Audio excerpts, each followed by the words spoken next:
we go. And then let's check out the Zoom. And that one is recording. Very good. Out of the two of these, one of these recording ones should work. Okay, so let's see. There's a couple things. I'm going to give you, this is on Blackboard called Positive Term Series Review.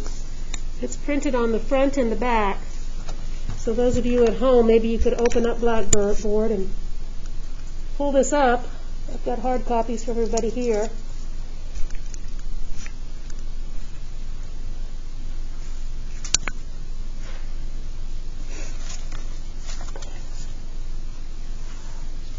Front and back, states the test, gives a couple of examples where this test could apply. I think it helps to have this looking at you when you try to do these things.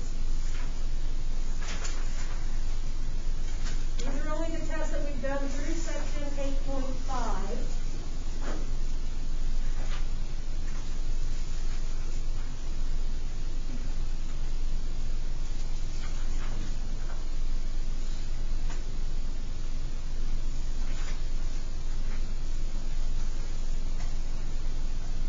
So this is the step where I usually stop covering new material and make sure we understand this material. So I have a worksheet to do as well.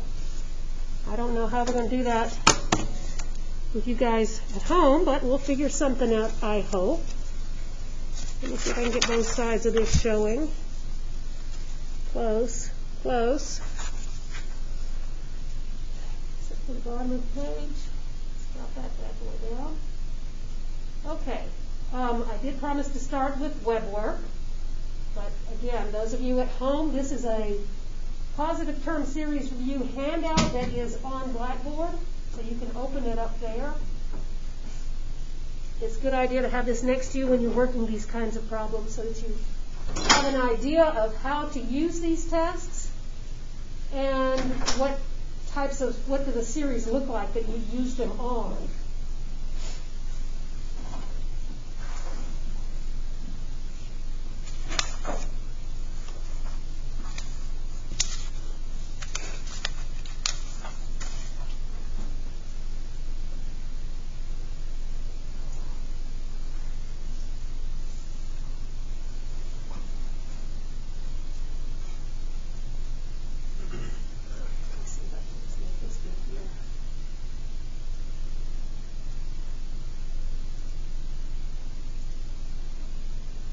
If I don't need to say anything, you can either open your mic or go through the chat box. Otherwise, we're looking here.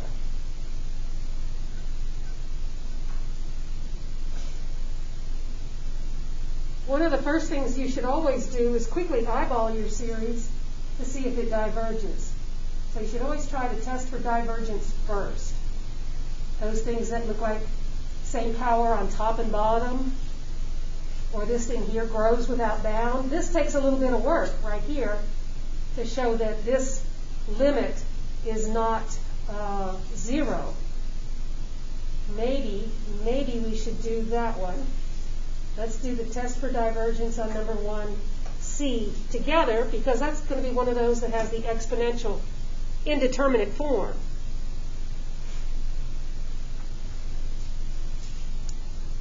And so, first we'll look at the test for divergence.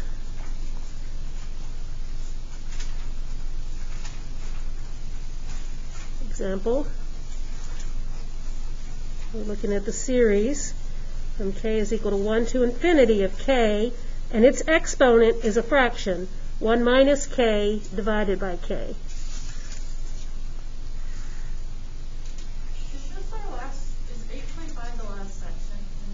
No, I've got quite a bit that goes through section 8.8, I believe. So we'll do some review here at the beginning, and then the last hour I'll start section 8.6. Okay, so you should be kind of suspicious of this one as possibly not converging, just because location of all of the k's. If you look at this thing and try to show that the limit is not 0,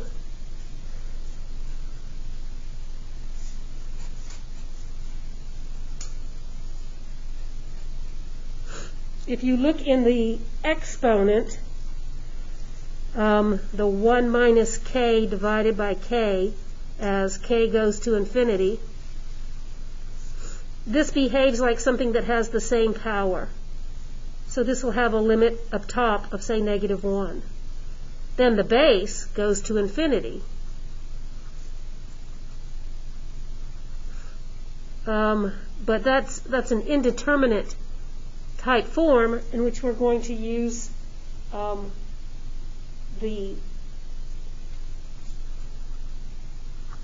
maybe not. That looks like 1 over infinity, doesn't it?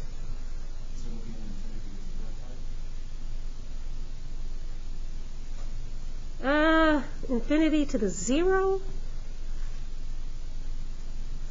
1 minus k over k. No, the limit of that's going to be -1. I think maybe this limit is 0.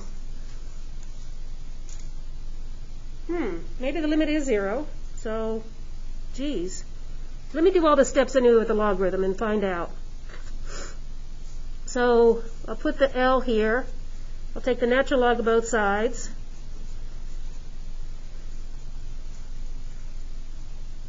Excuse me. I use a logarithm so I can bring that power down. Having it up there is what's getting me all confused. Oops, I need a natural log right there. And now I'm going to bring that power down in front.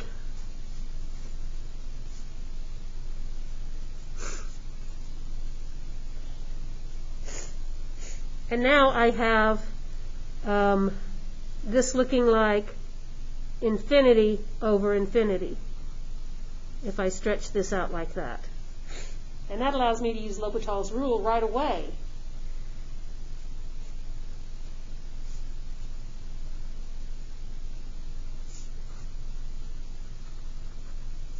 I take the derivative of the top with the product rule.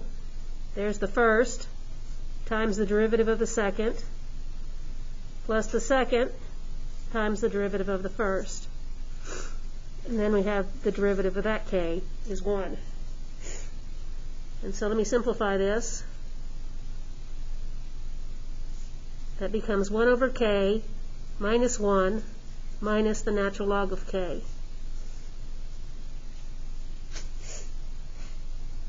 But as k goes to infinity, this goes to 0 minus 1 minus infinity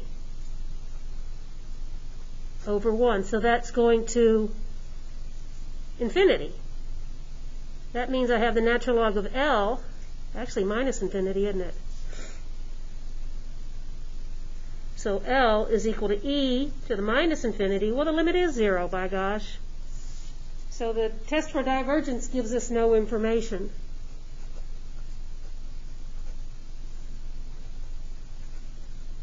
We would have to try another test. I'm not sure I know what I'd try.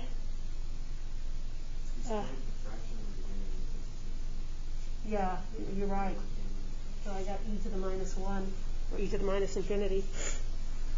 So the limit being 0 doesn't help me any. What should we try? I don't know. That's a toughie.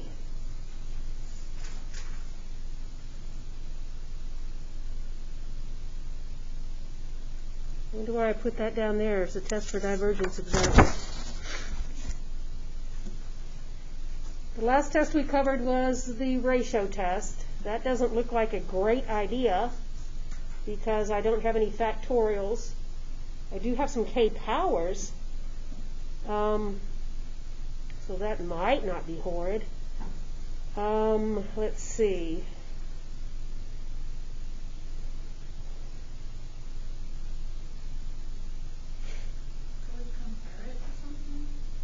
Pretty fast growing. Let me rearrange terms and see if it gives me any ideas. Let me write that as k to the 1 over k minus 1, which I can write as k to the 1 over k times k to the negative 1. So I can write that as k to the 1 over k divided by k.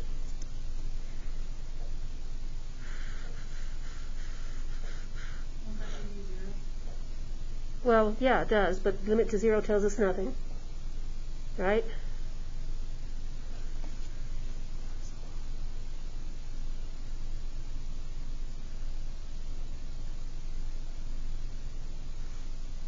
I'm not sure if the ratio test will help, but what the heck, let's try it. Let's try the ratio test, where we look at the limit as k goes to infinity of the term where k is increased by 1 divided by the current term. So let me look at it, I guess, in this last form. So I'm going to have the limit as k goes to infinity of k plus 1 to the 1 over k plus 1 divided by k plus 1. There's the ak plus 1 term. Now we're going to divide it by the ak term. So I flip and multiply like that.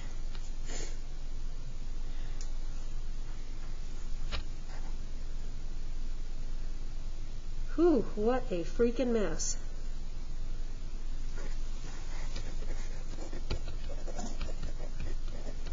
I've opened up a can of worms I don't know how to dig my way out of.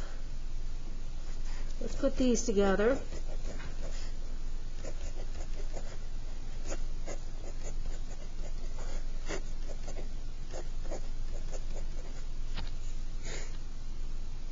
All right, I like it that way. This way I can see that I get a limit of 1 because the powers are the same. I'm going to do this one separately right over here.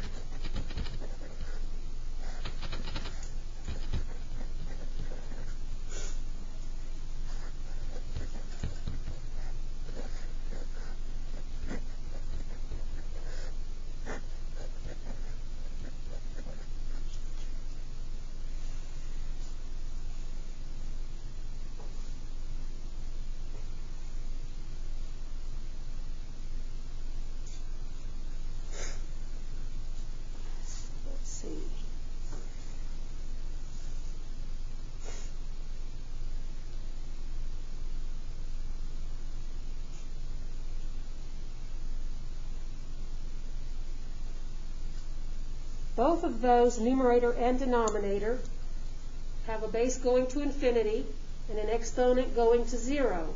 So individually, those terms are in indeterminate form. So I'm going to break them up individually again. I'm going to do this one here by itself and this one by itself. And then I'll put them together. So I'm going to do this one right here with a logarithm.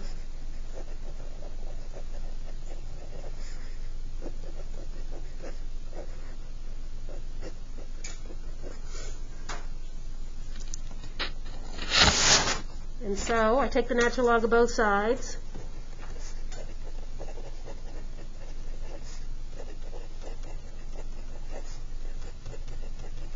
And that brings this down in front.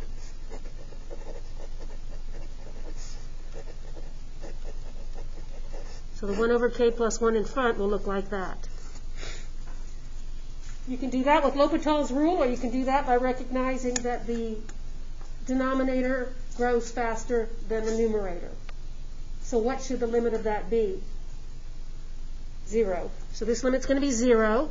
That's the natural log of L. So L is e to the 0, which is 1. So I've got a 1 on top. Now I'm going to do the same thing with the bottom. I'm going to take L to be the limit as k goes to infinity of k to the 1 over k. Take the natural log of top and bottom. Yes. You can't see the green screen? No. Uh-oh. Okay, let's see. Let's see how I do that. I've got screen share on, I thought. And maybe not. Let's try it again. You should be glad because everybody's ears kind of dying. There we go. There it is. How about now? Yeah, we can do that. Thank you. All right. So it's a total mess. All right. Let me go back to it. So you haven't seen much of anything. On the review sheet, this was listed as example for the test for divergence. But when I tried the test for divergence, I was hoping that the limit was not 0, but the limit is indeed 0. I started out over here where I just took the limit of the exponent, and I got -1. And then I've got the limit of the base going to infinity, so I don't think that's an indeterminate form. Infinity to the -1 is 1 over infinity, which is 0. The limit goes to 0 gives us no information. So then I said, well, heck, let's try something else. And usually k powers lend themselves to a ratio test. My problem was the 1 over k power, so I broke this up a little bit. I wrote the expression. I distributed this k through here so that I can rewrite my exponent as 1 over k minus 1. And then I use the property of exponents that says that's k to the 1 over k, k to the -1, which looks like this. Now that's my exponent. And so I have, no, I didn't use that. I didn't use that at all, did I? I don't think I did. So I don't know, that was just for fun. Did you enjoy that? Several labs use the limit comparison test. Ooh, sheesh. Well, I'm halfway there. I think I'm almost getting it. So I said, let's try the ratio test. Take the k plus first term and divide it by the kth term. So I went back to the original expression, and I replaced kind of the original expression. Where did it go? Oh, no. There it is. I went back to here, maybe.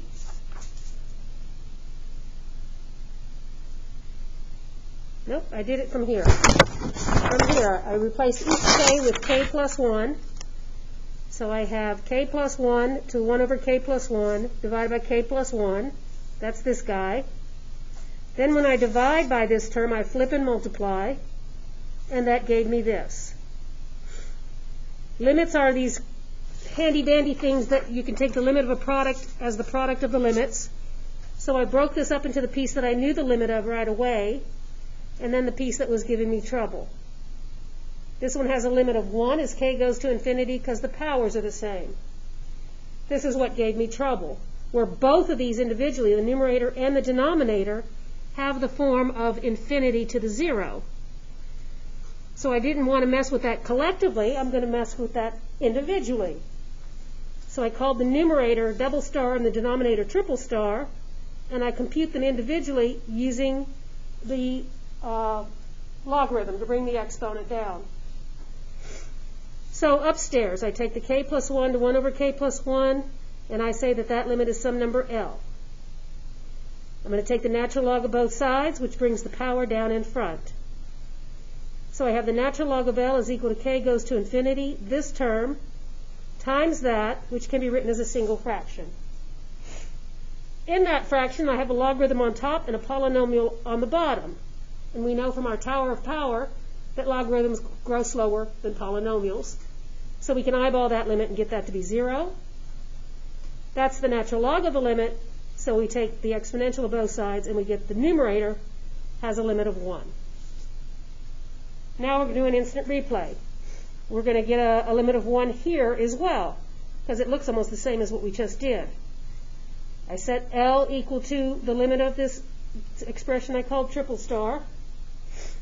I take the natural log of both sides, which brings the power down, makes me a fraction, but in this fraction, the numerator grows smaller than the denominator. So L is equal to e to the 0 again, or 1. So here's what we found. Oh, fudge. We found in our ratio test from here,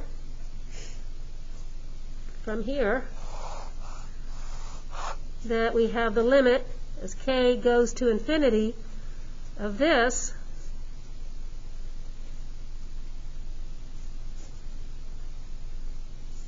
looks like 1 times 1 over 1. We get a limit of 1. What's the conclusion in the ratio test if we get a limit of 1? Inconclusive. Wasn't that fun? And you're supposed to use the limit comparison. I wouldn't know what to throw away.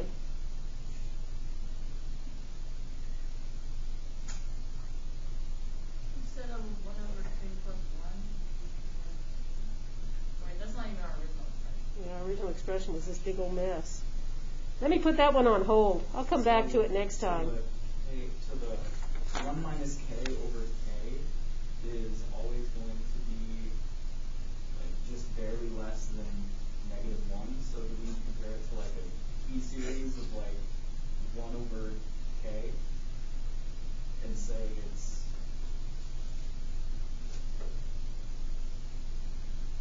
But what about this guy? I thought I had something, but I don't think I did. Well, I know what I have. I have a right foot. My right foot hits the ball. I'm punting.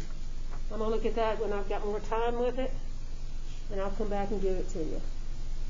Hoo-wee, that's a problem and a half. Okay, well, so what? That one didn't work by the test for divergence, and it didn't work with the ratio test. And so the plan is to keep going, but not in our precious class time. If that didn't freak you out, nothing will. So maybe this is a good time to step away and go to the web work problem. Do you have it up?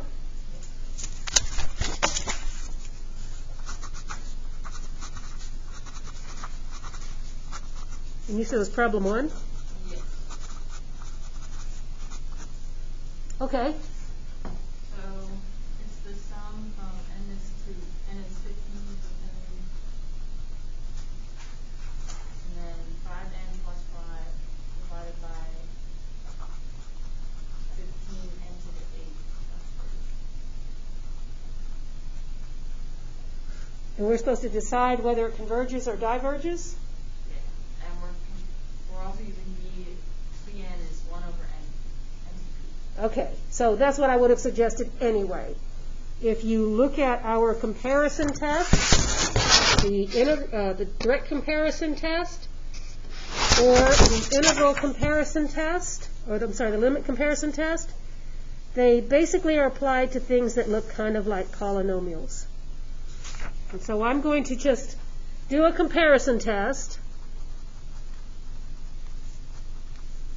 I'm just going to knock off the constant terms. I'm going to knock off the 3 and the 5. I'm going to keep that 5 and the 15. I don't think it matters, but it'll help me compare in size. So I took some stuff away from the numerator and from the denominator. That means I don't know how this compares in size to that one. So I'm not going to use the direct comparison test. I'm going to use the limit comparison test. If I simplify this, the 5 and the 15 don't matter. It just gives us a 1/3. And then that gives me an n to the 7th. But that my comparison series is a p series. Does this p series converge or diverge?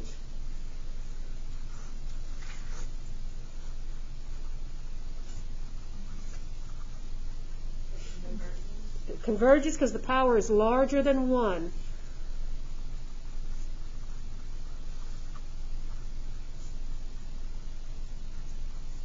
Okay, so now I'm going to do the limit comparison test, which says I take the limit of the given series to the comparison series, and if I get any positive finite limit, then both series do the same.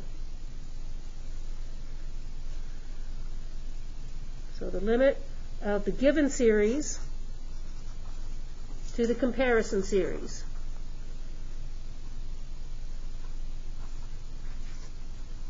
Let's take the general formula for the nth term. So I'm going to take the limit as n goes to infinity of 5n plus 5 over 15n to the 8th plus 3.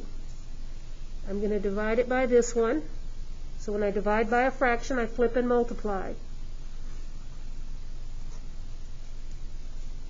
When I send that through there, the expression that I'm taking the limit of looks like a 15n to the 8th plus 15n to the 7th over 15n to the 8th plus 3.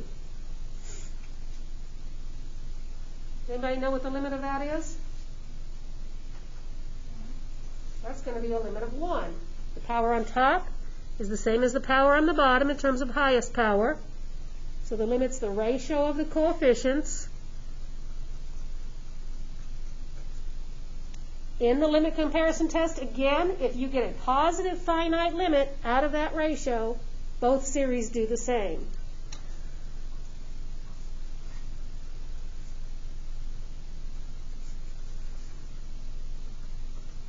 Our series that we compared it to is convergent, so we know our series that we are testing is convergent.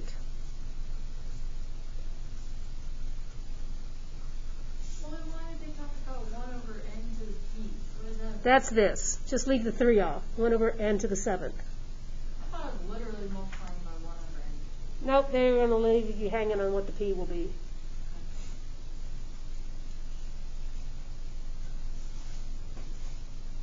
Okay? Anybody else find anything in there? What if it doesn't like that? It doesn't like that because what's it want? Okay, so for part A, it wants the fully reduced fraction for n is greater than or equal to 15. And it likes my denominator, but it doesn't like my numerator. Maybe it's not reduced. Maybe they didn't use the 3. I said 15n to the 8th plus 15n to the 7th. It's a numerator over 15n to the 8th plus 3. Okay, so let's take the 3 away. Let's take the 3 away because they didn't tell you to keep the 3. So go with 5n to the 8th over 5n to the 7th as your numerator. Okay, but then it says evaluate the limit. Now the limit, if these were 5s up here, would give us a 1/3, but it's still a positive finite limit. I always carry the constants. WebWork tells you to get rid of the constants. So I guess I better be more disciplined and try to copy WebWork. Okay? So leave this number off on WebWork. Just use the 1 over n to the whatever, and that'll change this number down a bit. Okay? Okay, so I want to do a handful of these while I've got some time. I've got something called a series worksheet, and all of the solutions are on Blackboard. It's printed front and back. We're just going to try a handful of these, and I want you to spend some time trying some at home. And I'm going to give these copies to my attendees.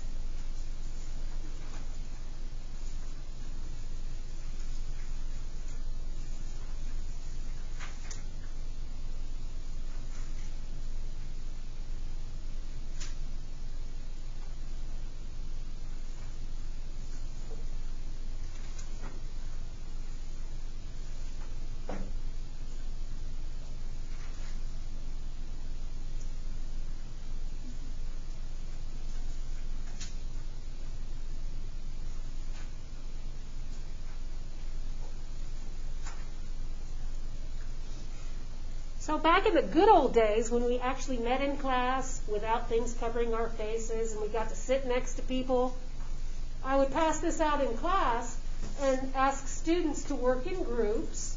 And I had a total of 16 problems. And I asked them to see if they can write up any 8 of them as a group exercise. And I would take it up to grade. So you guys get out of that part. We're going to see if we can pick any 8 of these and decide whether they converge or diverge and by what, but I want everybody's help. I don't want to just do them myself. And I think maybe the first 4 of them are very easy. So maybe we'll try the first 4 of them. So number 1 and 2 is kind of a typical question for you to expect. I want you to know the difference between a series and a sequence. It's easy to see whether or not a sequence converges. It takes a lot of work, in fact all of chapter 8, to see if a series converges. So in our first example, first pair, I've got a series here and a sequence here. We covered sequences in section 8.1. How did we decide whether a sequence converged?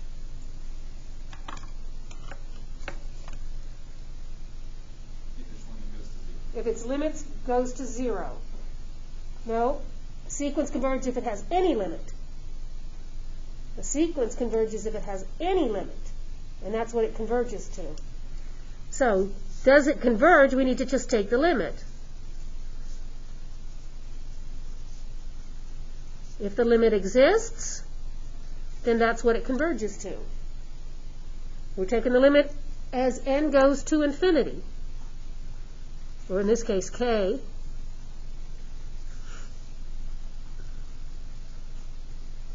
So you can look at it like that, or you can look at it like this.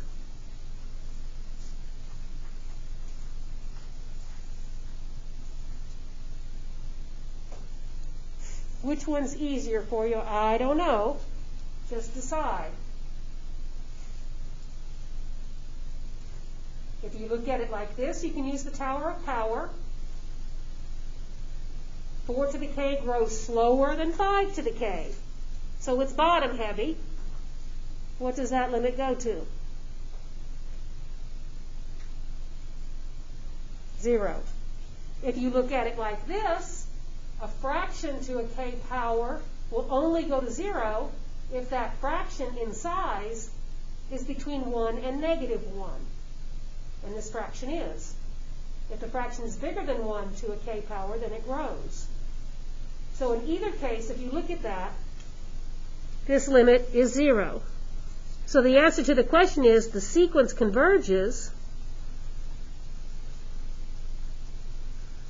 to 0. Now back up and look at the series. So we already know we can't use the test for divergence because the limit goes to 0. So that gives us no information. What other test can you think of using on number 1? And the hint is, if it does converge, it wants you to find a value.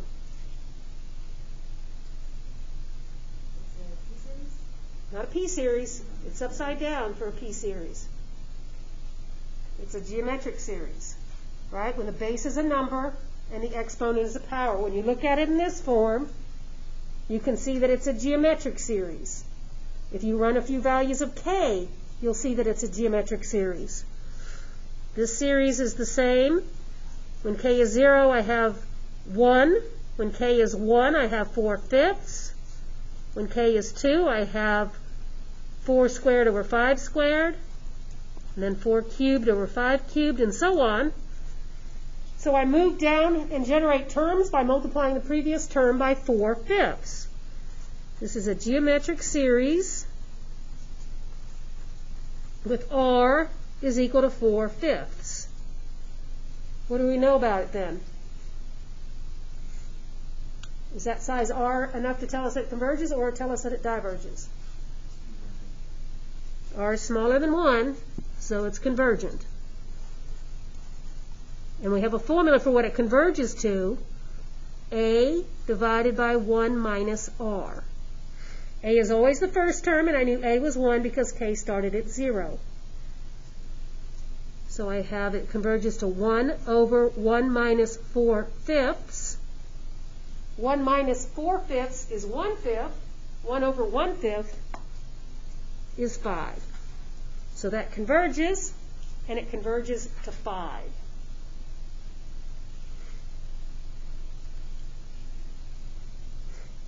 Any questions over those two?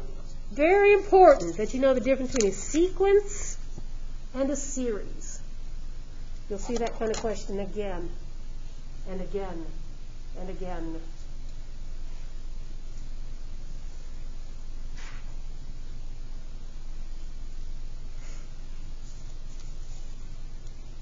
So next I want everybody to try problem 3. I'm going to give you a few minutes to try it. I want to see what you think about it.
Anybody got a conclusion yet?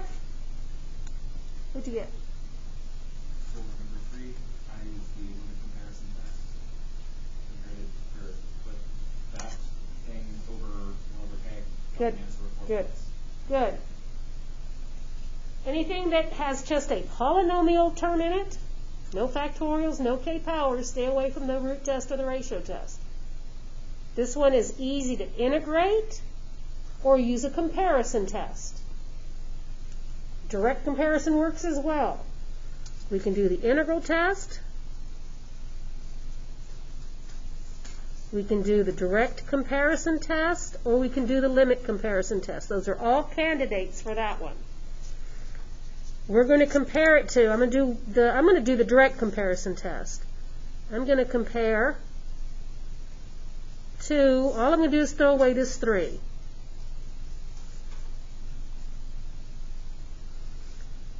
Because when I throw away that 3, I know that 5k minus 3 is smaller than 5k. And so when I flip those over, that changes the direction of the inequality. And then when I multiply by 4, I have that our given series is bigger than the series I'm comparing it to. The series I'm comparing it to is a 1 over k series. That's a p series. P is not bigger than 1, so it diverges. This is a divergent p series. So I've got here bigger than divergent.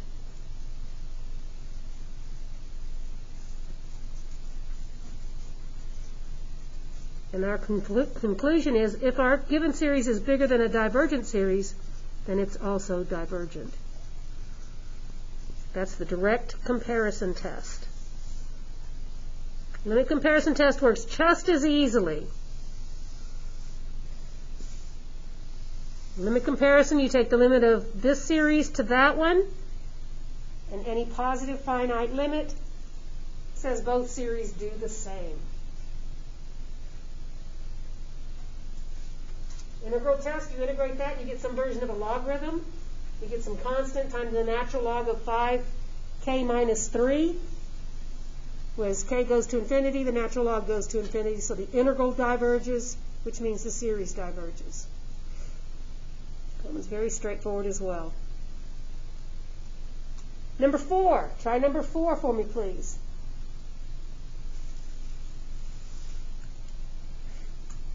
By the time you write it down, you should be done.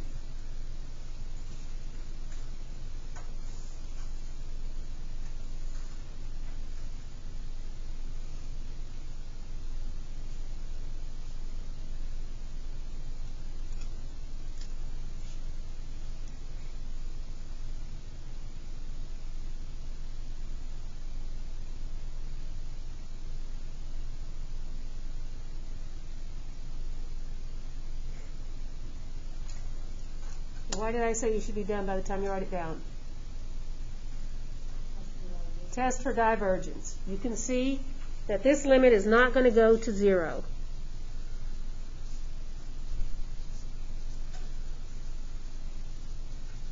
We've got something on top that grows of the order of k cubed. We've got something on the bottom that grows of the order of the natural log of k. So when you take the limit of that, the top grows faster than the bottom. So that has no chance of having a limit of 0. In fact, the limit is infinite.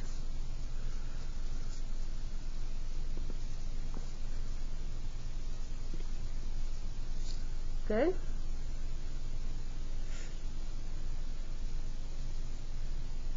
Okay, so next, my hint for number 5 is I want you to try the limit comparison test.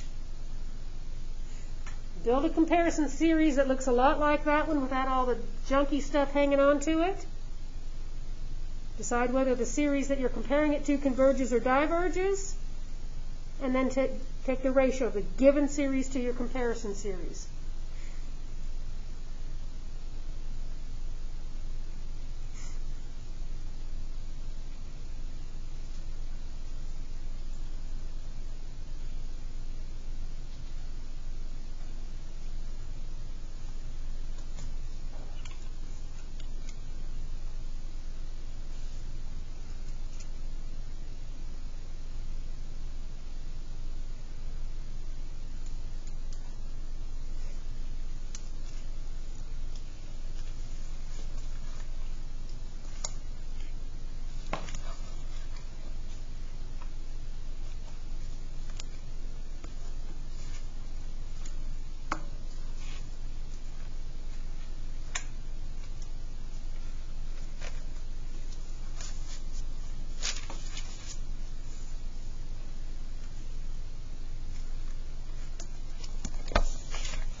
So when you're doing any kind of comparison test, the first thing you do is just throw away the non-K terms and see if you can find a sequence that compares that way.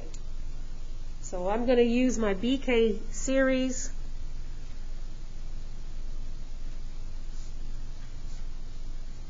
To just have the K and the K times 2 to the K. I'm going to throw away the -1 and the 9. And that simplifies because now the K's will cancel. And when the K's cancel, I recognize the series that I have left. What kind of series is that I've built here as my comparison series? Geometric, where the base is a half.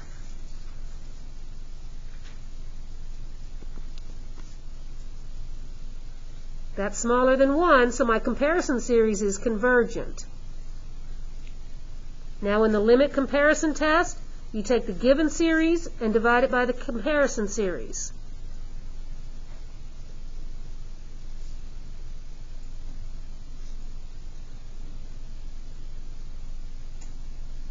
There's the given series. I'm dividing it by 1 over 2 to the K. So when I divide by that, I flip and multiply. Let's put those together now by distributing that. And I'll have a K 2 to the K minus 2 to the K. And here I have a K 2 to the K minus 9, plus 9K. So that what's behaving as the highest power terms are the ones with both the K and the 2 to the K.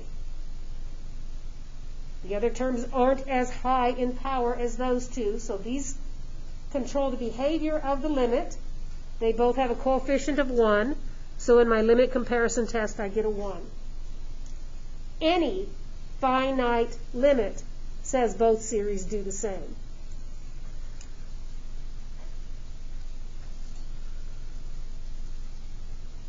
And our conclusion is that our given series converges.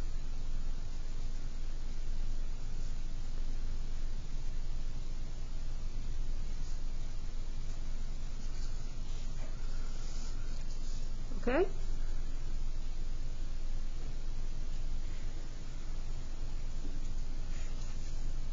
For the next one, we ended class last time with something called the root test. The root test applies to something that has a kth power outside of it. Anything with a kth power on it. The root test says take the limit of the kth root of that general term and get a limit. If it's different from 1, you can make a conclusion, the same conclusion you had with the regular, with the ratio test.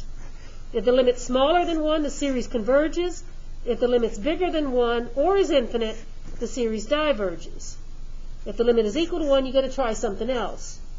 So when I see this kth power out here, my suggestion is the kth root test. You're looking at the limit as k goes to infinity of the kth root of k plus 4, 3k minus 1 to the kth power.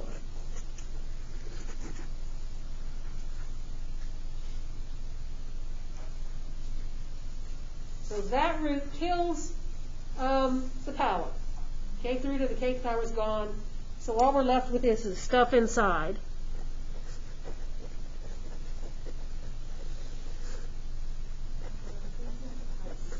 Alright. So this kills that. We're left with what's inside. What's the limit of that? That's 1/3. That's different from 1. In fact, it's smaller than 1 in the root test and the ratio test. If the limit is smaller than 1, then the series converges. So we're going to say that our series converges. Converges by the kth root test. Okay?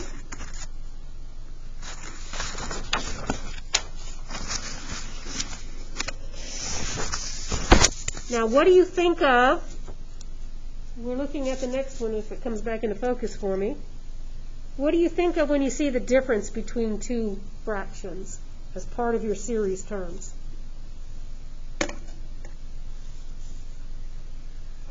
Should be telescoping.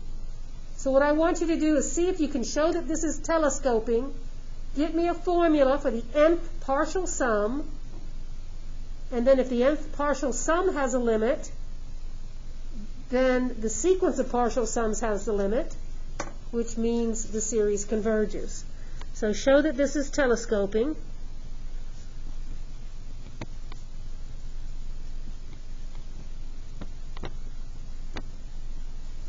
Get me a formula for Sn, which cancels out all the middle terms, and then take the limit as n goes to infinity of that. If it has the limit, then that's going to also be the limit of, or the sum of the series.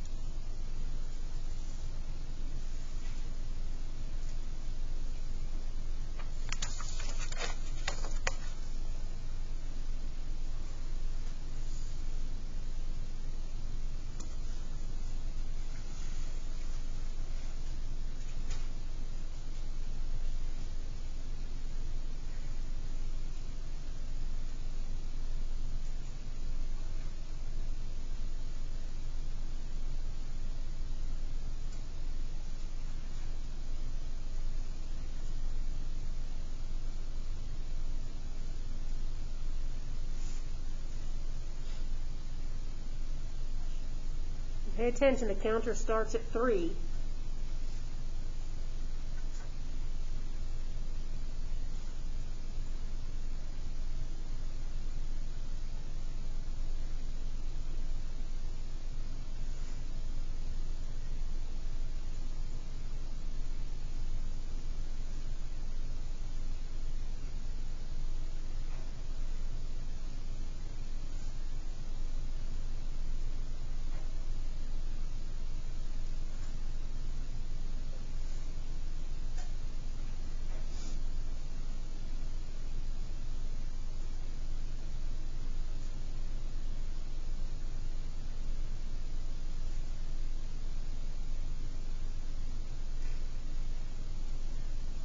So I'm going to let k be 3, and I get 1 over 12 minus 1 over 12 plus 4 is 16.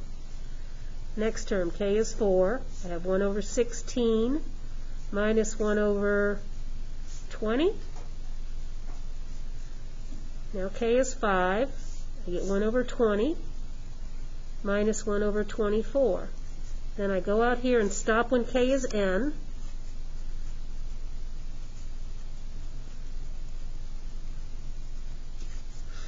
And I do indeed see that it's telescoping.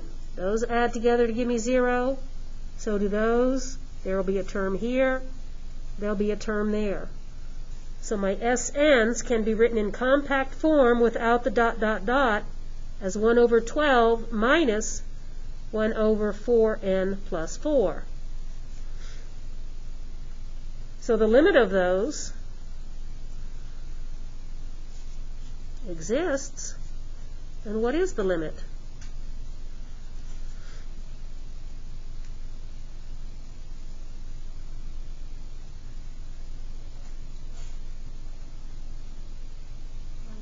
$112.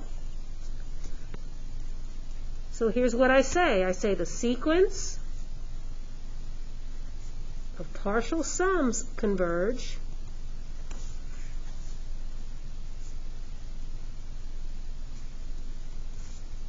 and so the series converges.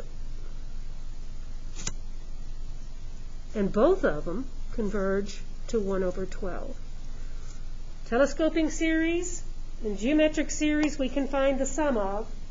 The other ones, the best we can do is say that they converge. You good with that? Okay, we should probably do something with the ratio test since that was the last thing we covered. Remember, the ratio test works really, really well when you have factorials or k powers. And so, maybe we can do number 8 that way. There's a k power on 2 of the terms. Try the ratio test here. And I'll put the statement of the ratio test next to it. And the ratio test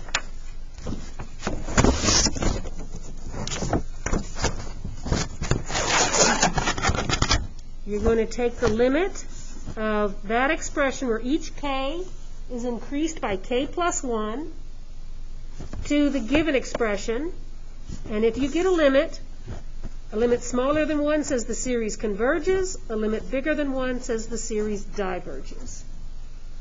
So try the ratio test because of the presence of the k powers there. And the fact that things are multiplied. In the ratio test, we're always hoping things cancel.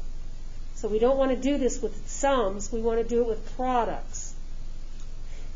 So when I look at the next problem and I see a plus sign here, I know I'm not going to do a ratio test. Here I don't have any addition or subtraction.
That's the ratio test right there.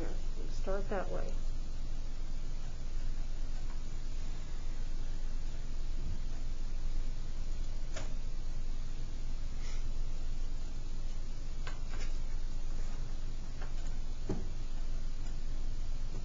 The root test also work here?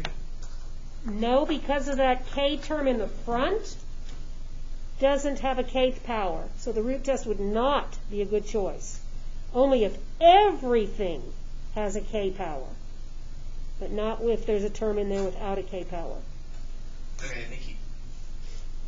But you don't know that till you try it. And when you try it, you'll see you get a k to the 1 over k term.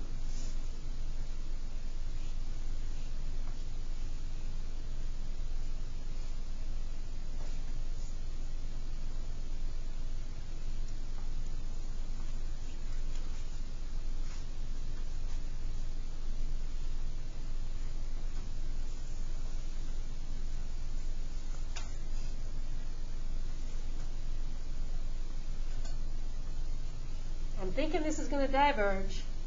Anybody else getting that? That ratio test with a limit bigger than 1? Well, it made me think it was going to diverge because I think the 3 to the k grows faster than k times 2 to the k. Not quite sure.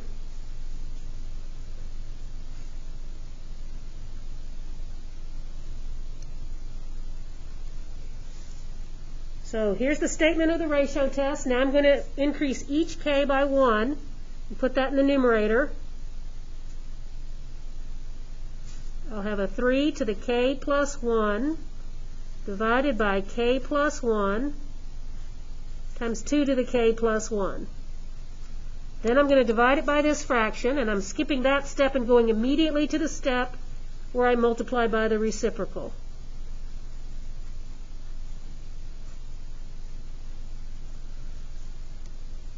I can rewrite these two terms so that I can see what cancels.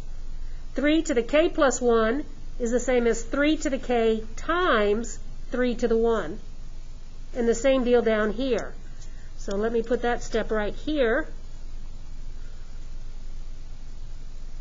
I rewrite that as 3 to the k times 3 to the 1. I'm going to leave that in parentheses. But I'm going to write that as 2 to the k times 2 to the 1.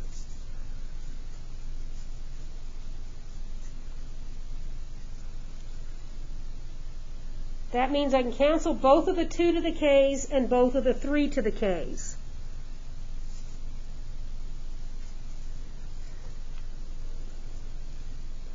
And I'm left with the limit as k goes to infinity. On top I've got 3 times k. On bottom I have 2 times k plus 1. So I've got a 3 to the k over a 2 to the k. Powers are the same. That means this limit should be 3 over 2. Again, in the ratio test, if the limit is bigger than 1, the ratio test says that the series diverges.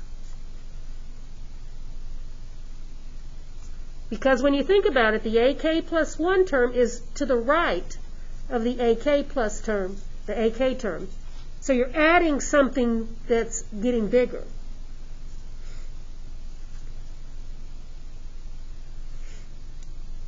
Okay, leave you the rest to try by yourselves. And I do have these all worked out so that you can check your answers. And I might come back to these again later on. Sound good? Any questions? I want to jump into section 8.6 then.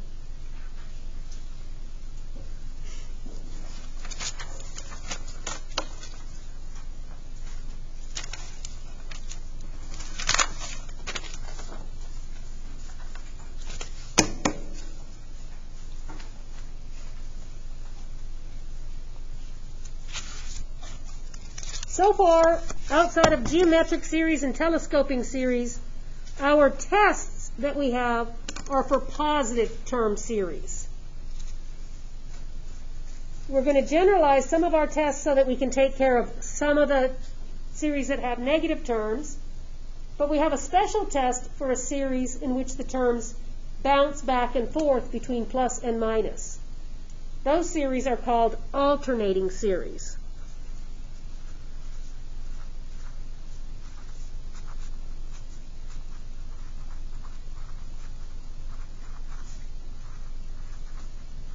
Here's an example of an alternating series. 1 minus a half plus 1/3 minus 1/4 plus 1/5 minus 1/6, and so on. I've got the counting numbers in the denominator, so it's behaving like this series.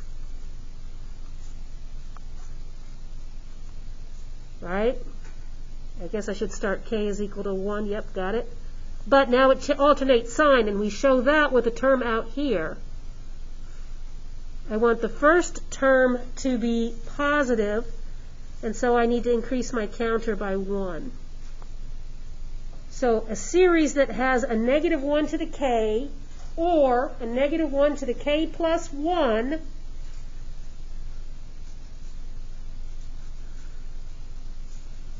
and then a general term, k,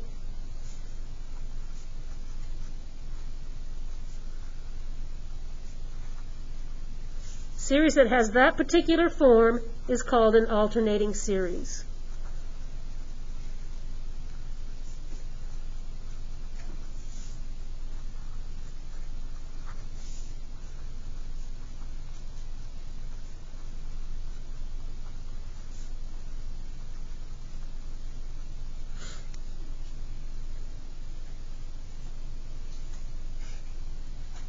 If you have an alternating series, it's easy to tell whether or not it converges. There's something called an alternating series test. It's hard to prove, so you're just going to have to take my word for it that this test works. the alternating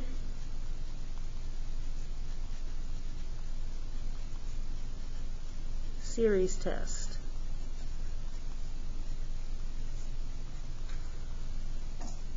So I'm going to abbreviate that AST. And it's for either form, -1 to the k, AK, or -1 to the k plus 1 times AK. So the first term could be positive or it can be negative. That's what these are saying. It's just that every other term is the opposite sign. This is a test that every Texan should like because it involves 2 steps. You check for 2 things. You check to see if the kth term here goes to 0, and then you check to see if this decreases. So we need, the first thing you need is, you need the limit as k goes to infinity of AK to be 0, and then you need the subsequent term to be smaller than the previous term.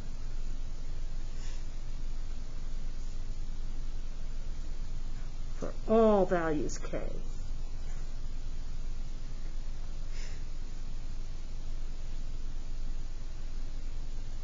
If it does both of those, then the series converges.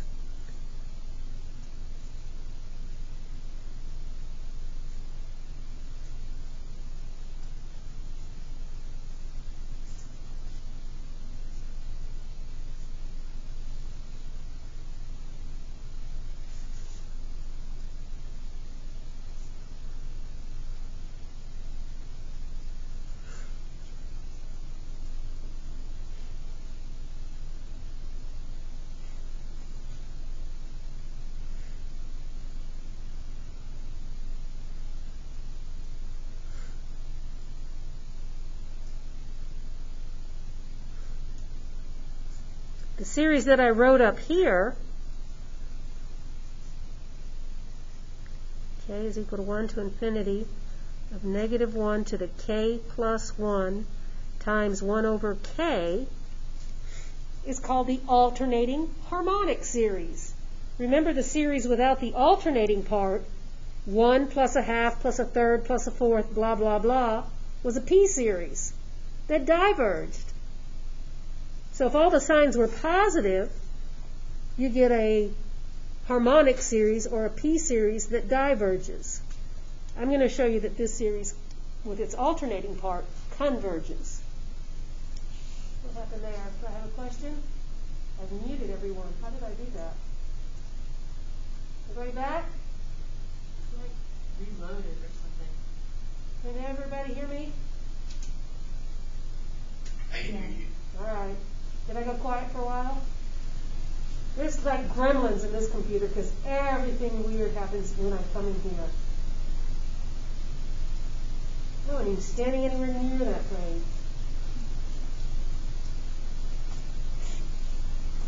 You can't see your paper now. I'm sorry? I can't see your paper. Well, son of a biscuit. Good. Okay, how do we do that again?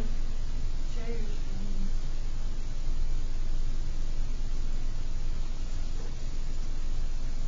Oops. That's that one. What about it now? Can you see now?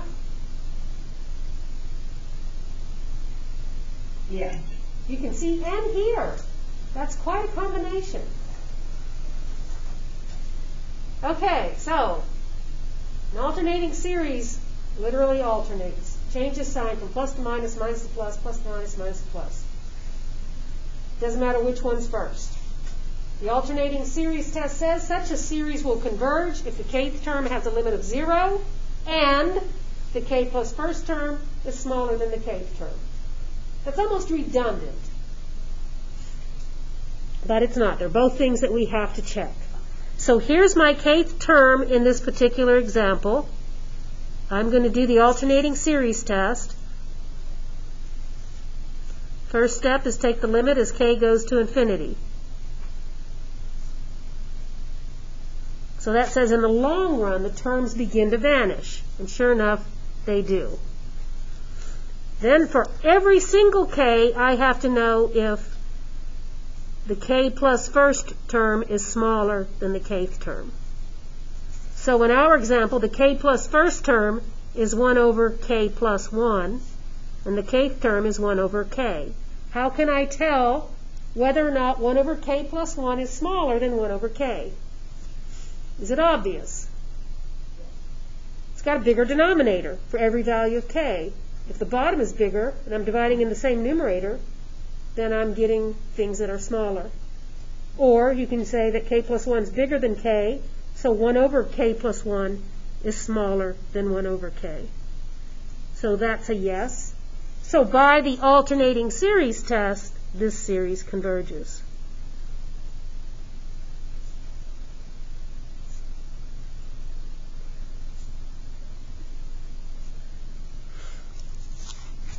Now let's look at this series.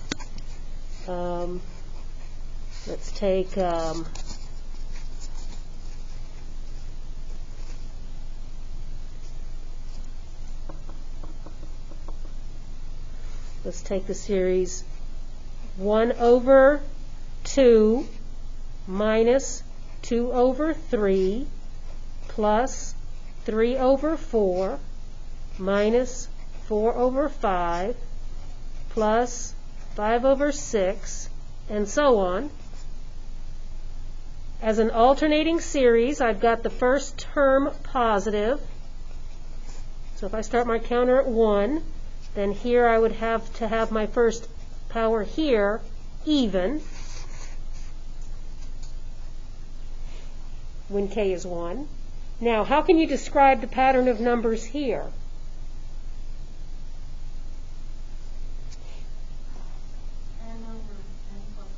But I'll use a k, but you're right. The k goes with the counter. The bottom is counter plus 1. So it is an alternating series, but this one does not converge. For what reason? It doesn't go to 0. Okay? This, by the alternating series test, diverges because the limit k goes to infinity of the non-alternating part does not go to 0. Okay? So once you've identified that it's an alternating series, then you just look at this kth term and see what happens to it. Limit to 0 and decreasing.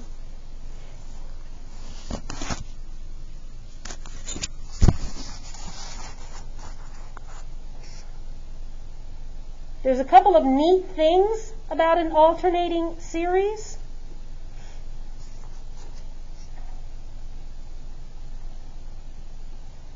We can approximate the sum of an alternating series to as close to the actual sum as we want. In other words, by brute force, we can almost find the actual sum, given some error constraint.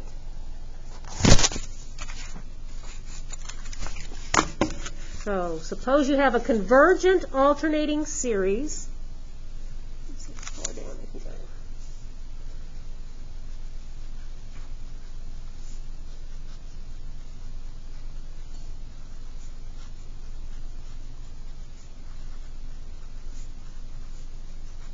No matter which one we have,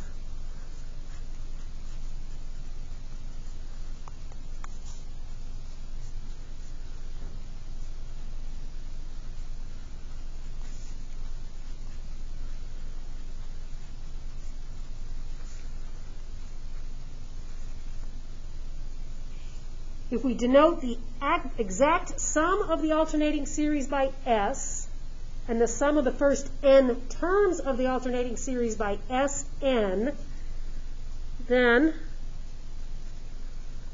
the difference between the actual sum of the alternating series and the sum of the first n terms is no more than the n plus first term in the alternating series. So S is the actual sum of the series.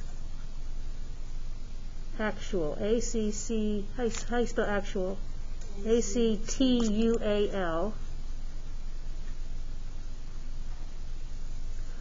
Of the infinite series. And Sn is that little truncated sum. It's the sum of n terms of the series. One of them could be bigger than the other, so we put them in absolute value. But I can make these two numbers as close as I want by setting some sort of limit on that nth term.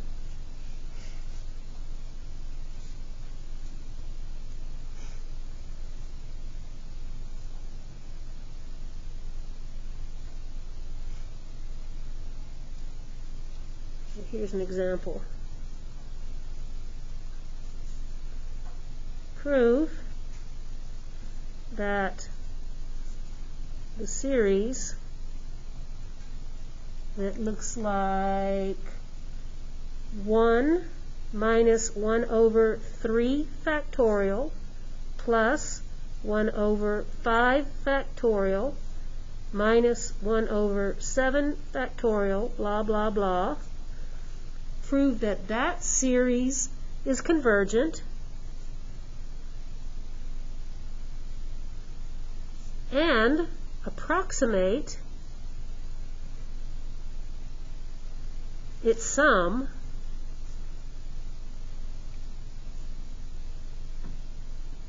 to 5 decimal places.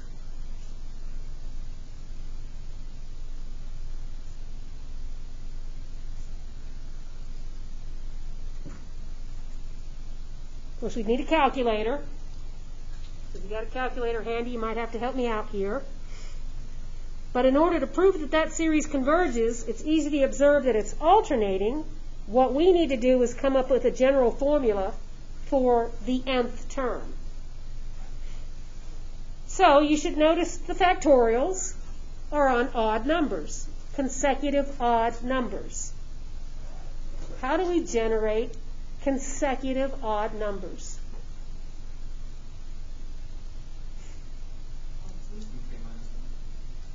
Okay, I like that. So I'm going to have a negative 1 to the k plus 1. We'll start my k out at 1 so that k plus 1 is 2 and makes me a positive number. Then I want my first denominator to be a 1. So I know if I had a k here, then that would be a 1. But then that doesn't generate odd numbers, that generates all numbers. If I take any number and multiply it by 2, I get an even number. The odd numbers live right next door. So I'm going to take 1 away and put that as the denominator. So let's try it. If k is 1, my first denominator is 1. I need the factorial. If k is 2, I have 4 minus 1 is 3, factorial. And if k is 2, this gives me a negative 1. And then finally, if k is 3, I have 6 minus 1 is 5 factorial. And then if k is 3, I have a positive.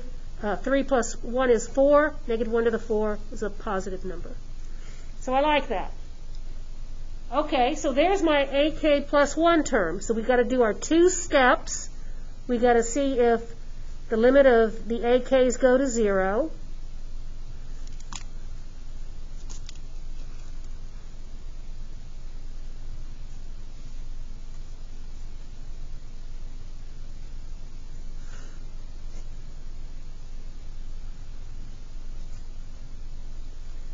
K appears in the denominator and with a factorial, so that speeds things up.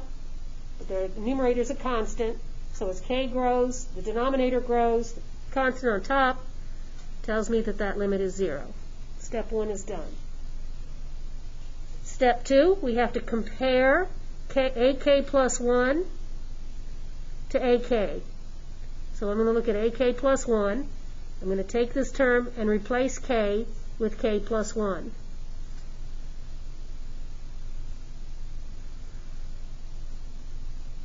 Now I'm going to simplify it. That's 2K plus 2 minus 1. 2 plus 2 minus 1 gives me plus 1. I know that 2k plus 1 factorial is larger than 2k minus 1 factorial, which makes 1 over 2k plus 1 factorial smaller than 1 over 2k minus 1 factorial. So what that says is what I need it to say, that AK plus 1 is smaller than AK for every single K.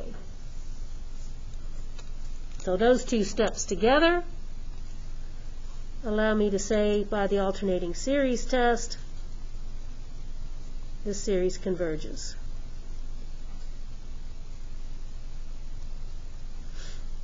So now I'm just going to start adding these numbers together until the next term doesn't contribute anything to the 5th decimal place. So I'm not sure how many terms I've got to add. So let's figure that out. Let's try some. I want to play with these numbers until I have a term. I need a term for what n or for what k is 1 over 2k minus 1 factorial going to be smaller than, let's see, that's 1 decimal place, 2, 3, 4, 5, and then I need this number here to be smaller than 5. Because if this was a 5 or more, it would round up to a decimal place.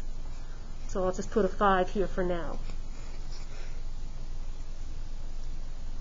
So you get out your calculator and you try a few of them, and I find that the 5th term, A5, is 1 over 10 minus 1 is 9 factorial.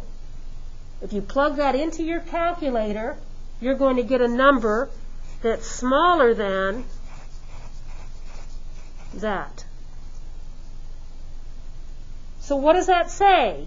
It says that A5 over here is within the bounds that I want. A4 is larger if you try that on your calculator. So if this is A5 here, this says I need to add up the first 4 terms. So S4 is that approximation. So that says that the actual sum minus S4 is smaller than A5, which is smaller than my tolerance. S4 is the sum of the first 4 terms. I have them written out up here. That was these 4 terms. Is that supposed to be 0.0005? Well, this is smaller. I just needed something smaller. And this actual sum is smaller with a 3 here, so it's certainly smaller than one with a 5 there. So S4 is the approximating number that I want. Well, I did this earlier. I punched this in on the calculator, I think. Nope, I didn't. So who's got this on a calculator?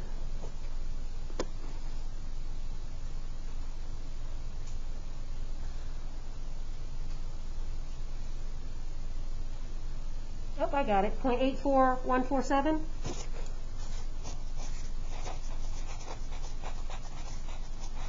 I only want it 5 decimal places. The next term won't affect that.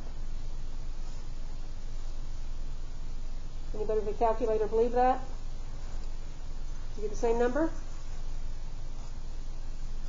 Here's something even cooler than that. How can you stand so much cool stuff in one day? Well, it's Wednesday. That's the day that you do all the cool stuff. We are going to see at the end of this chapter that this particular series approximates the value of the sine function. This is the value of the sine function of 1 radian.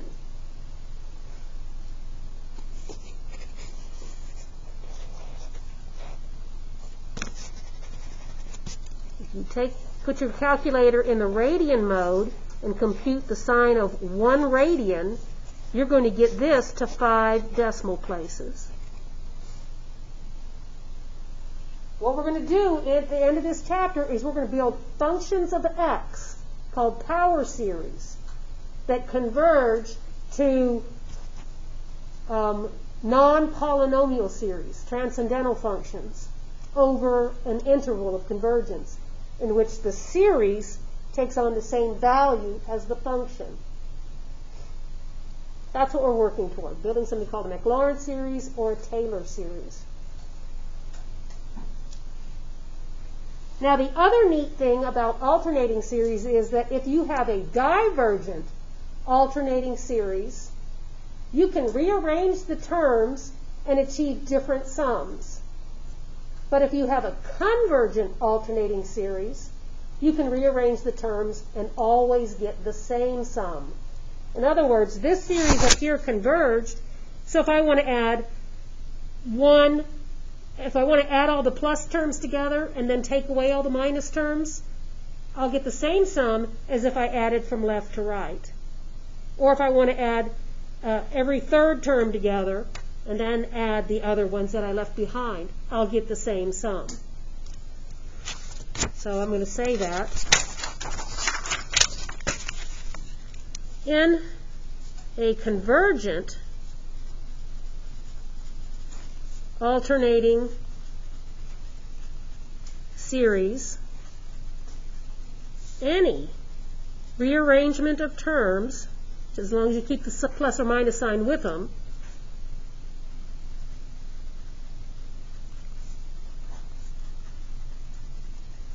gives the same sum.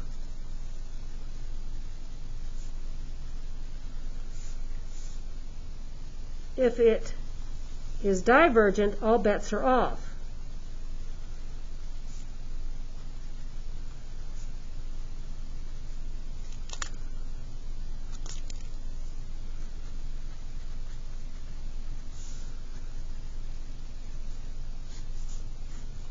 Just like if you had a finite sum, if you had the numbers from 1 to 10 in any order, you're still going to get the same sum. So in a convergent alternating series, you can rearrange the terms, which might help for programming purposes. It might help to add the positive terms together and then add the negative terms and then add them together.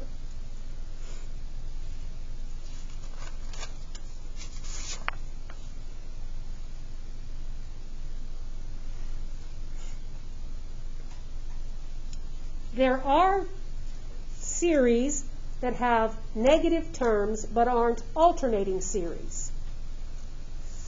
We saw this, maybe you can see this with trig functions. Okay, so there are series with negative terms that aren't alternating series.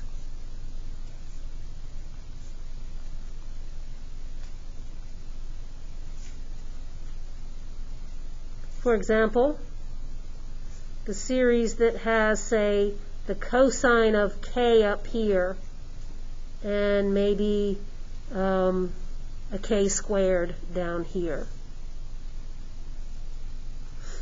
The cosine itself has periods at which it's a positive number and periods at which it's a negative number, depending on what the counter is. But it doesn't alternate. If the cosine, if this number k is, let's see, what's the cosine function look like? Something like this, where this is pi halves, 1.57-ish. So for k is equal to 1, it's going to be a positive number. And then for k is maybe 2, 3 pi halves is 2.71. For k is equal to 2, it's going to be, well, this one does alternate, doesn't it? Yeah, what if I change my k, maybe make that a k squared? Then there'll be places where there's consecutive negative signs and consecutive positive signs in your sum. When we classify series such as that, in which some terms are positive and some are negative, we're going to look at classifying things as being either absolutely convergent, conditionally convergent, or divergent.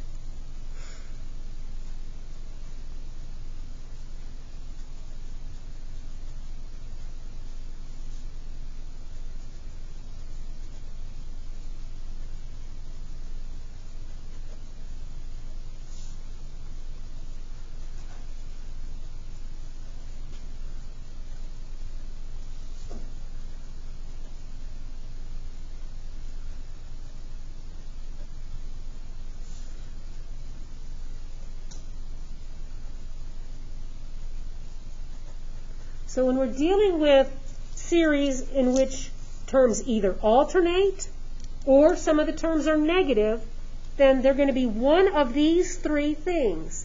They'll either be absolutely convergent, conditionally convergent, or divergent.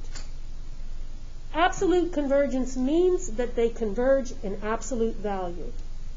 So if we consider the series like this that has some negative terms, maybe alternating or not, absolute convergence means that the series in absolute value on the terms is convergent.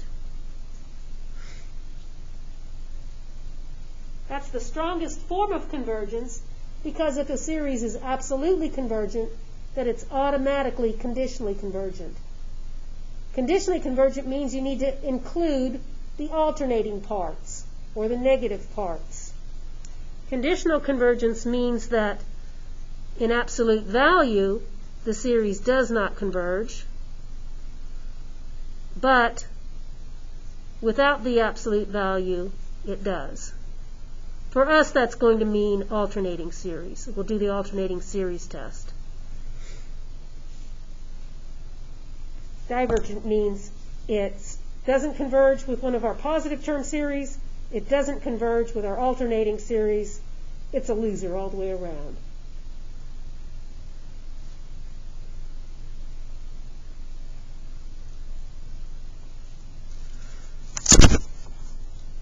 This particular series that we started our conversation with,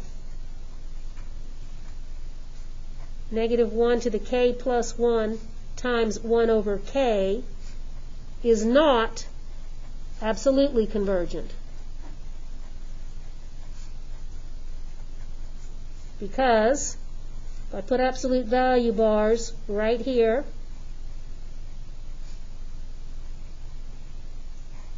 then all that does is it gets rid of the alternating part.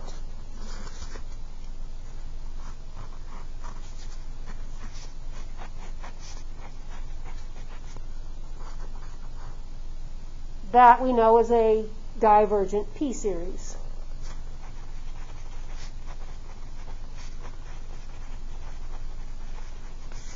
But we showed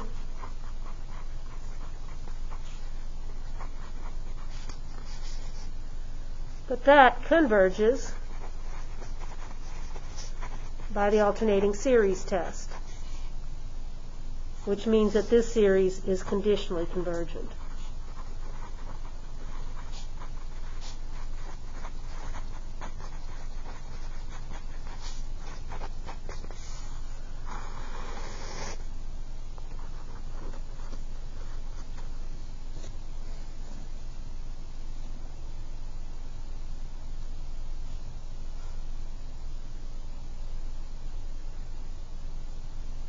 This series with the cosine in it is absolutely convergent.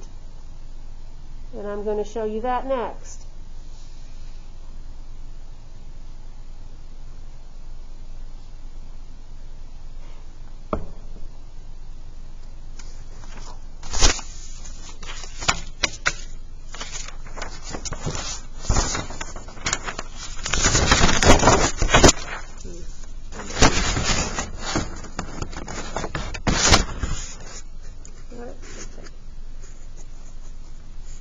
This series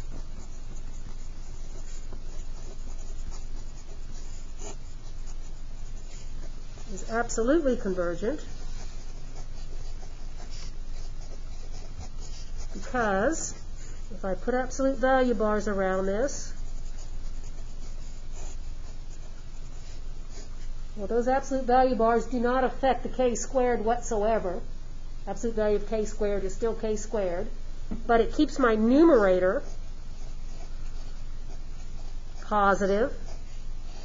And not only does it keep it positive, it keeps it in size less than or equal to 1.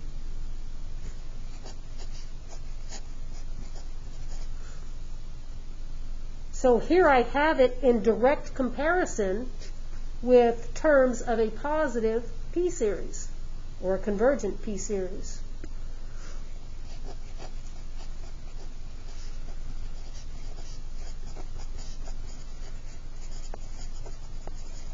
And any series that is smaller than a convergent series is convergent by the direct comparison test.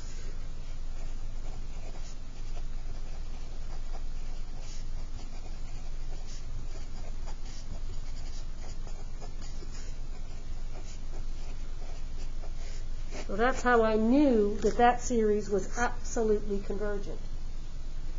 In absolute value, it converges. So if I take the bars off, it will also converge with its negative terms as well.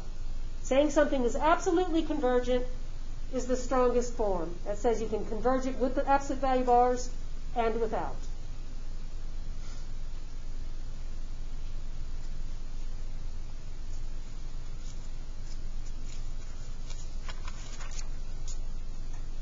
Sometimes in our expressions with k powers and factorials, some of those terms might be negative.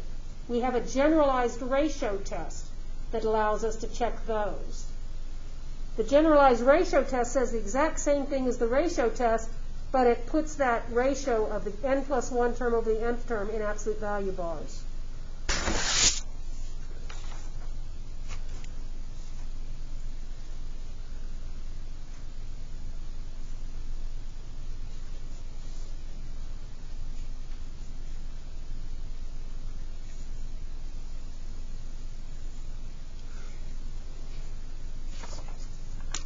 For any series,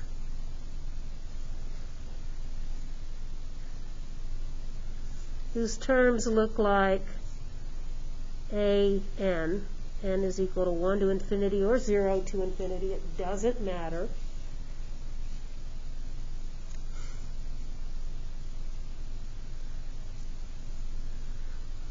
If we suppose that the limit as n goes to infinity, now our ratio test has an plus 1 over an here. What makes this generalized is we put it in absolute value bars. If the absolute value of that limit is equal to L, then we have the same three conclusions that we had with the ratio test. Then, if L is smaller than 1, the series is absolutely convergent.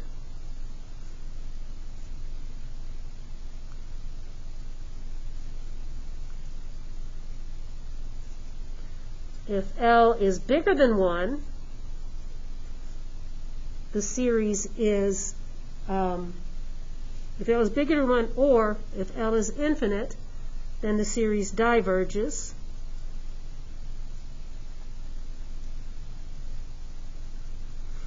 And if L is equal to 1, then we know nothing. The test is inconclusive.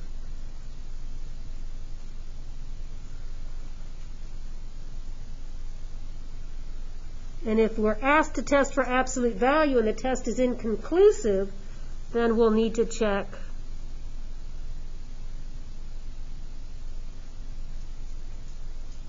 the series where we just put the nth term in absolute value bars, but not with the ratio test, with a positive term series test. Can you move that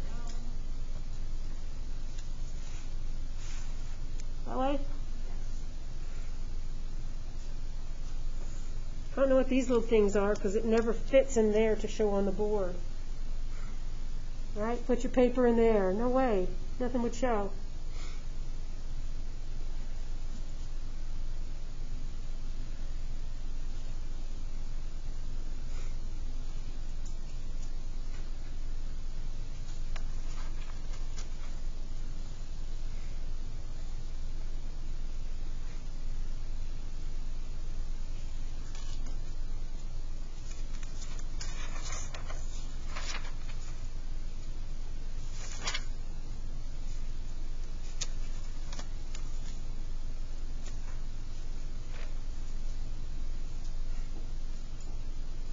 So let's look at this one.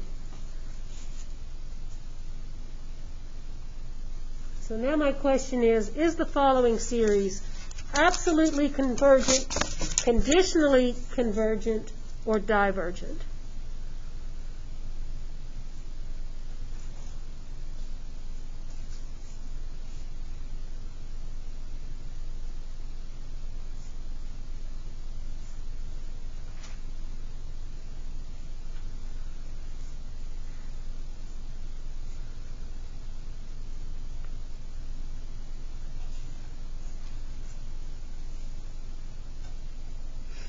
And I wanted to look at the series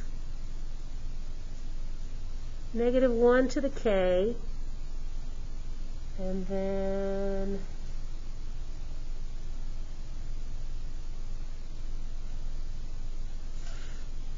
that's really not the one I want. Let's go with 2 to the k over k factorial.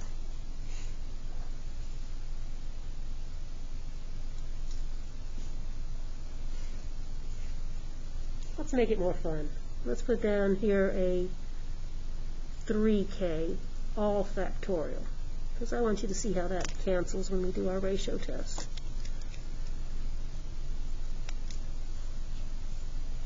Okay? 2 to the k divided by the quantity, 3k factorial, but it's an alternating series. And I never want to check for conditional convergence first, because absolute convergence covers that. I'm going to check for that first.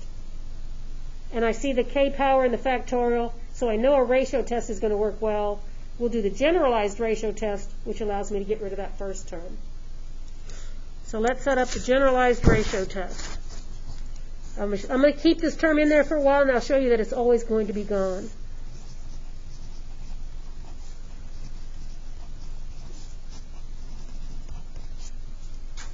We're going to take the limit as k goes to infinity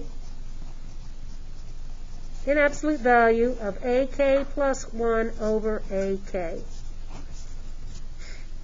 So I'm going to take the expression that I have written here, and I'm going to replace each k by k plus 1.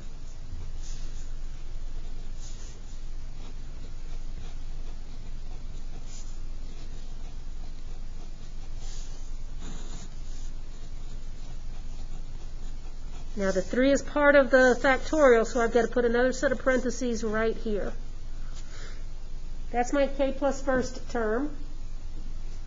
Now I'm dividing by this. I'm going to stretch that out like that. I'm going to do the dividing part by putting the flip and multiply term over here.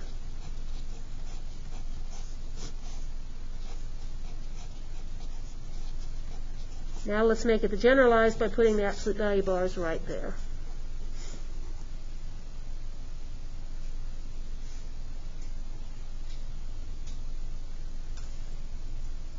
These powers up here, k plus 1 power, means I can write this like -1 to the k times -1 to the 1, 2 to the k times 2 to the 1. 3 times k plus 1 simplifies to 3k plus 3. So I can write 3k plus 3 factorial out as the product of its factors. And I'm going to do that here.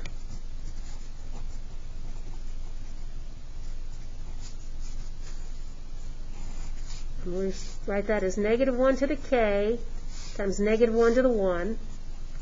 Write that as 2 to the k times 2 to the 1. Then I've got my 3k factorial in parentheses here. This I said was the same as 3k plus 3 factorial. So by definition, that means 3k plus 3 times 3k plus 2 times 3k plus 1 times 3k, and all those lower, which I'm going to write as 3k factorial. Do you agree with that? So that's just this term. Then I've got over here negative 1 to the k times 2 to the k. I can see how everything's going to cancel from there. The negative 1 to the k's will cancel. The 2 to the k's will cancel. And the 3k factorials will cancel.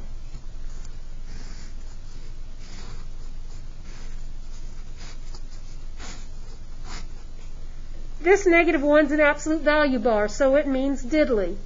We can go ahead and get rid of that negative 1. In general, this term is what vanishes when you do the generalized ratio test, so from here on out, I'm never even going to include it. I just wanted to convince you that it's always going to vanish. So this absolute value of negative 1 is always 1. Here I got a 2, so my numerator behaves like a positive 2.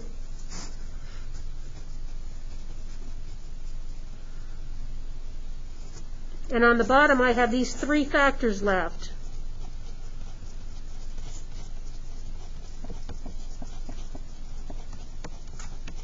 I could put the bars back on, but I don't need them, because from where my counter starts, every single one of these factors is positive. And I don't have room to put the bars. I ran to the edge of the page. But now you can take that limit, and what do you get? 0. Goes to 0 pretty fast. That limit is 0, and our conclusion is, if the limit is smaller than 1, the series is absolutely convergent.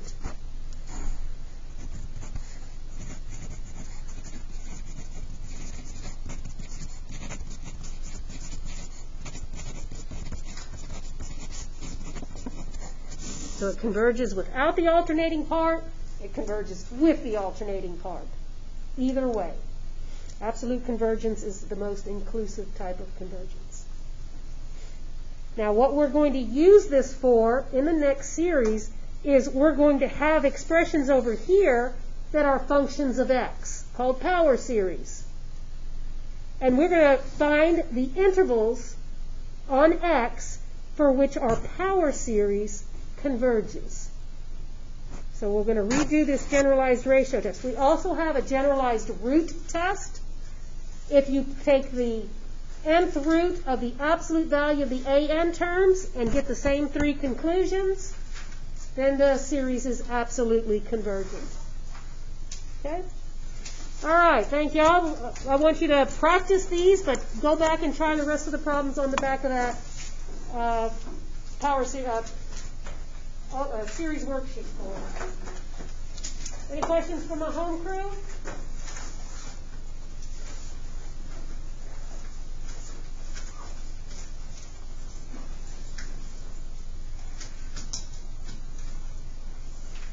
All good? And I'm going to stop my share and start unhooking all this contraption here so I can get to my office sometime this afternoon.